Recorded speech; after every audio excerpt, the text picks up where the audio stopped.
Informasi seputar bola. Bolaku, bola kita. Dikutip dari surya.co.id, update Persebaya, Hernando Ari mulai ikut latihan dan kondisi terkini saat Liga 1 2022-2023 terhenti. Berikut ini update Persebaya Surabaya yang tidak meliburkan pemainnya saat kompetisi Liga 1 2022-2023 dihentikan usai tragedi Kanjuruhan. Ada kabar baru yang menggembirakan dari Persebaya Surabaya, yakni kembalinya Hernando Ari dalam latihan tim Bajul Ijo saat Liga 1 2022-2023 terhenti setelah tragedi Kanjuruhan. Hernando Ari terpaksa menepi lantaran cedera punggung dan belum pernah membela Persebaya pada Liga 1 2022-2023 yang sudah berjalan 11 pekan. Pelatih kiper Persebaya, Benjamin Van Breukelen atau Benny, menjelaskan semua kipernya sudah ikut berlatih, termasuk Hernando Ari yang sebelumnya masa pemulihan cedera panjang. Mulai tanggal 19 Oktober besok, kemungkinan Hernando sudah bisa dilepas full dengan program latihan saya, sebut Benny. Benny memastikan pemainnya tidak bosan meski terus berlatih di tengah jeda kompetisi cukup panjang akibat insiden Kanjuruhan. Saya rasa kiper-kiper saya tidak pernah merasa jenuh dengan latihan saya, ungkap Benny. Memang latihan saya selalu bervariasi, tapi tujuannya tetap sama. Tidak pernah latihan yang hafalan dan pemain pasti selalu harus konsentrasi. Kalau dia tidak fokus pasti salah-salah terus gerakan yang dilakukan, tambahnya. Bajul Ijo harus ditinggal kiper mudanya Aditya Aryanugraha. Dia ikut menjalani pemusatan latihan bersama timnas U20 di Turki dan Spanyol. Kini ada 4 kiper yang stay di Persebaya. Selain Hernando Ari, ada Satria Tama, Andika Ramadhani, dan Dida. Perbanyak uji coba. Persebaya Surabaya memilih tidak meliburkan tim di tengah ketidakpastian lanjutan kompetisi Liga 1 2022-2023 yang dihentikan akibat tragedi Kanjuruhan yang merenggut 133 orang meninggal dunia. Kabar yang beredar lanjutan kompetisi kembali berputar akhir bulan November 2022 mendatang atau masih ada jeda waktu sebulan lebih. Selain terus berlatih, Aji Santoso, pelatih Persebaya, memiliki rencana lakukan banyak uji coba selama jeda Liga 1 2022-2023. Dia bahkan menyebut sudah ada tim kontestan Liga 3 yang siap melakukan uji tanding dengan Persebaya. Mengenal calon lawan, Aji Santoso enggan memberi bocoran, apakah itu tim asal Surabaya atau luar kota pahlawan.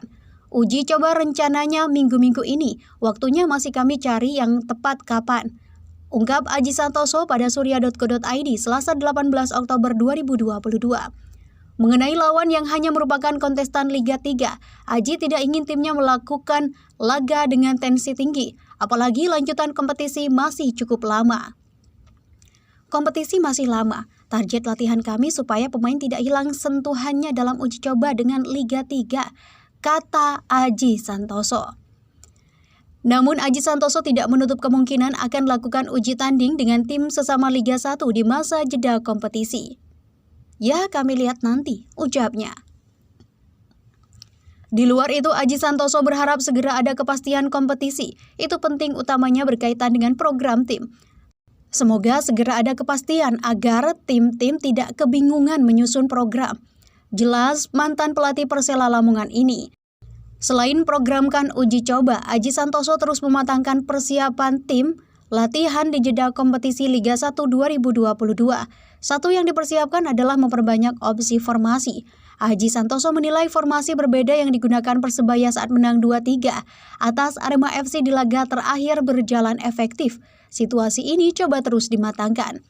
Dalam laga tersebut, untuk kali pertama Aji Santoso memasang 3 pemain asingnya, Silvio Junior, Soya Mamuto, dan Higor Vidal di lini depan. Persebaya bermain tanpa penyerang sayap, Marcelino Ferdinand yang sebelumnya lebih banyak bermain sebagai gelandang serang, ditarik agak ke samping, sementara So dan Vidal ditempatkan di belakang striker utama. Memang kemarin waktu lawan Arema kami nggak pakai sayap, jadi saya banyak menggunakan gelandang serang, ungkap Aji Santoso pada Kamis 13 Oktober 2022. So sama Vidal di bawah striker dan itu saya lihat cukup efektif. Kami lebih agresif, lebih hidup dan permainan lebih cair. Tambahnya, mengenai kemungkinan formasi ini menjadi pakem utama, pelatih berlisensi AFC Pro itu tidak menutup kemungkinan. Ya kita lihat nanti perkembangannya seperti apa, ucap pelatih asal Kabupaten Malang itu. Kan kami nggak mungkin hanya punya satu formasi saja, paling tidak 2-3 kami harus punya, beber Aji Santoso.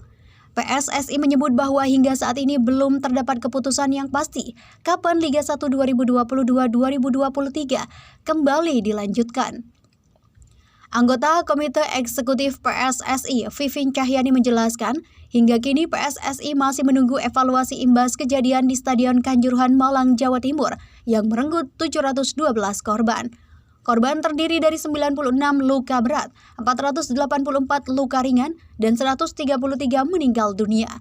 Meski begitu, PSSI berharap Liga 1 2022-2023 dapat bergulir dalam waktu dekat ini. Liga 1 2022-2023 setelah evaluasi dilakukan nanti akan disampaikan. Ya mudah-mudahan tidak lama, ucap Vivin Cahyani saat ditemui di GBK Arena Senayan Jakarta Pusat Selasa 18 Oktober. Itu belum diputuskan, kami masih menunggu, sambung Vivin Cahyani. Sebelumnya, pada dalam timeline yang dipastikan PSSI ke perwakilan FIFA, beberapa waktu lalu terlihat bahwa Liga 1 2022-2023 direncanakan kembali bergulir pada 25 hingga 26 November 2022. Sedangkan berdasarkan keterangan anggota EXO PSSI, Yoyo Sukawi, baru-baru ini disebut Liga 1 2022-2023 akan digulirkan lagi pada 7 November mendatang. Adapun hingga pekan ke-11 Liga 1 2022-2023, Borneo FC Samarinda untuk sementara menempati posisi puncak klasemen sementara. Borneo FC Samarinda mengumpulkan 23 poin. Informasi seputar bola. Bolaku, bola kita.